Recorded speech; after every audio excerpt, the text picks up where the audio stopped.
What's up everyone, welcome back to my channel. Today's video we have a special guest, Maddie aka LittleTFitness. She is one of my best friends and we honestly always love to work out together. So today we filmed our lower body workout. This is a full glute focused workout and let me tell you, the pump that my glutes had after this workout was immaculate. So let's jump right into it. Here we are just starting off with a warm-up set of hip thrusts. So Maddie just did hers and now I'm doing mine. We are just warming up with 135, so that's a bar and 245 pounds. We like to use the stackers. It's just a better range of motion for us because we are a little bit shorter. And then in terms of a barbell pad, I'm using the Susie KB pads. They no longer have this pattern available online, but she does have a lot of other patterns that are just as cute. So for this, we're just doing full range of motion, just kind of warming up our lower body and kind of getting used to it before we load on some massive weight, before some high intense volume. You guys are about to see this next set had me literally crawling away. All right, time to add on that heavy weight and then go into this next hip thrust complex. So we're gonna be doing 4 sets of 8 to 10 B stance hip thrusts, followed by 8 to 10 regular hip thrusts. So in terms of form and technique, if you guys have never done a B stance, simply what that means is your feet are gonna be slightly staggered.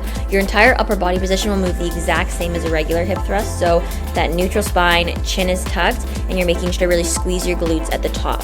Now the working leg is the leg that has the flat foot, and the one that's balanced on the heel is simply there just for your stability. So you really want to focus on pushing through that flat heel, squeezing that bum, and still getting that same range of motion that you would regularly get on a regular hip thrust. If you are doing this complex for the very first time and you do find that your form starts to break towards the 3rd and 4th set, by all means, you can allow either more breaks in between the single leg to the regular hip thrust, or you can also lighten the load as well. You always just want to make sure that proper technique is followed through so that way you're getting the best of the exercise and really feeling it through your glutes. Next exercise, we have a barbell RDL. I am using wrist wraps as well as Maddie. This is 135, and yes, it is not extremely heavy, but it's heavy enough for us that we can move the weight smoothly and safely.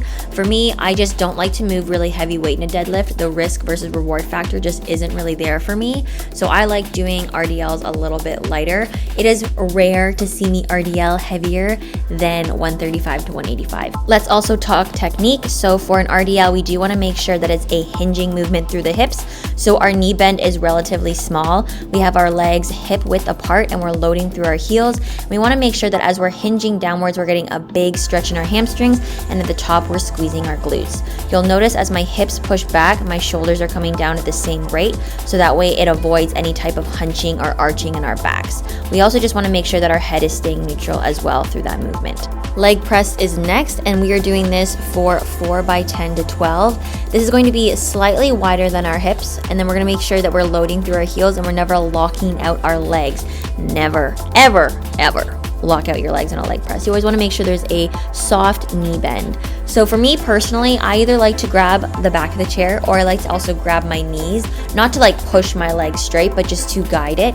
And then just making sure that we're keeping a nice even tempo all the way through on these leg presses. We are supersetting our leg press with a sumo squat. So this is going to be a dumbbell sumo squat, 4 by 10. This is 100 pounds that we're doing, so it is quite heavy. It's actually the heaviest dumbbell in our gym. And in terms of form here, we want to make sure that our feet are just slightly pointed out, and that as we're going down again, we're pushing those glutes backwards and that we're not fully locking out our legs to get a full, more hamstring slash glute focus for these sumo squats. Our last superset of the day is going to be a Bulgarian lunge with a B stance RDL, both for 4 by 10 to 12. Now for Bulgarian lunges, you guys know I absolutely love Bulgarian lunges. They are my favorite. So to end on these is a little bit of a bittersweet moment because I do love the movement, but by this point, my legs are fried. So please enjoy these. We did a little bit of a lighter weight. We did 25 pounds. Typically for Bulgarian lunges, I will range between 25 to 40, depending where they are in my program. Now you'll see with our Bulgarian lunges, Maddie and I vary a little bit differently. I do more of a closer stance lunge. She does a little bit wider.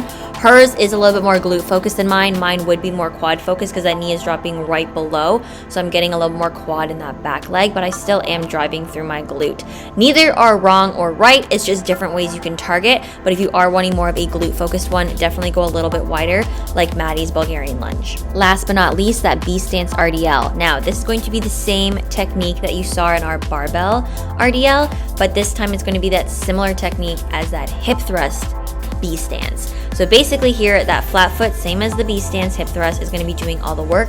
That's where you're going to be feeling all of the stretch in that hamstring, and that other leg on the tiptoe is there just as a kickstand for stability. Here we want to make sure that, again, those hips are driving back and those shoulders are dropping at the same time to make a nice neutral spine all the way through. There is no hunching. Also, when you're doing your B stance, you want to make sure that your hips stay square. So even though you are doing the working side, you never want to lean or tilt towards that side. You want to keep your weight nice and even through both legs to make sure that you're getting proper form and you're never going to like feel a tweak in your low back or anything like that. Hopefully you guys enjoyed this workout. If you did, make sure to like, subscribe, and comment. And comment below if you try it out yourself. We would love to hear it. If you guys want a shorter, more condensed version, check out our Instagrams. There is a reel that has this exact same workout, just summarized a little shorter.